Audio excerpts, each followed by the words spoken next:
Hello guys, today I'm gonna show you how you can manage the automatic child lock in the Hisense dishwasher HS.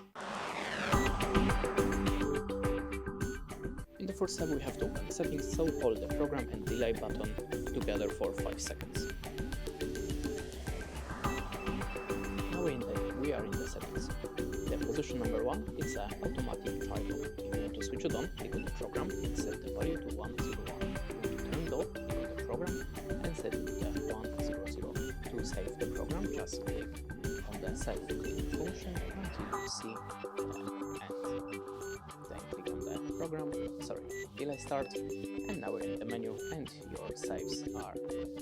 your changes are saved. That's it. Thanks for watching. Leave us a like or comment and bye.